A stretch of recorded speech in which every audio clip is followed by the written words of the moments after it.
बच्चा लोग राम राम। उम्मीद करता नहीं कि अच्छा से होगा लोगिन।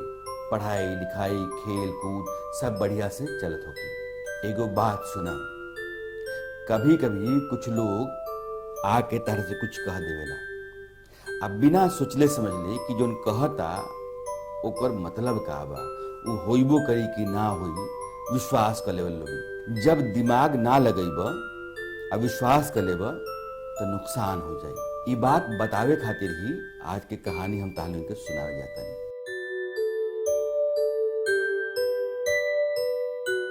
कहानी ही बा कि बहुत पहले के बात है। एगो मछुआरा रोज तालाब में जाके मछली पकड़त रहे। मछली बाजार में जाके बेचे, पैसा मिले, अपन घर परिवार चलावे। कई बार ऐसा होके कि जाल में ओकरा बहुत मछली फंस जाए। अब कुछ दिन कम मछली फंसे। एक दिन के बात है, मछुआरा तालाब में मछली पकड़े खातिर गई। वो जाल तालाब में फेंकलक।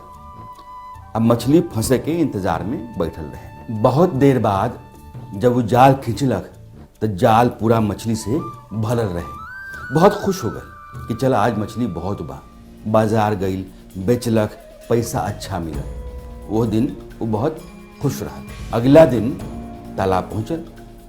दिमाग में रहे कि बिहान बहुत मछली मिल रही सन, आजो वही मछली पकड़े।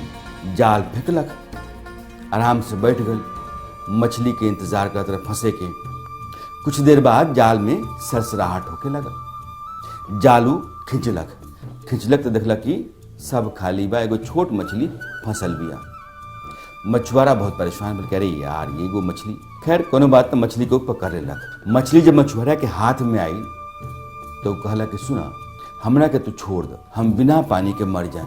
मछली के बात सुन के मछुआरा मुस्कुराए, लेकिन अनसुना कर दिलक। लेकिन थोड़ी देर बाद कहलक कि सुना, अगर हम तहरा के छोड़ दें तो फिर हम बिजनेस कैसे करें?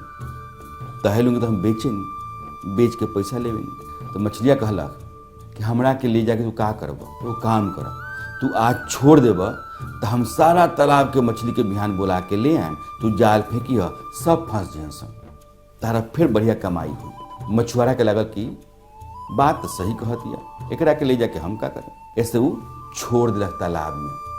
अब छोटकी मछली जोन बिया तो दूर जाके तालाब में मछुआरा के देखलक, मुस्कुराई, अब फिर अंदर चल गई। अगला दिन मछुआरा जाल लेके तालाब में पहुंचल, जाल फेंकलक। इंतजार करत रहे कि छोटकी मछलियाँ तालाब के सारा मछली के बुला के ले आयल हुई।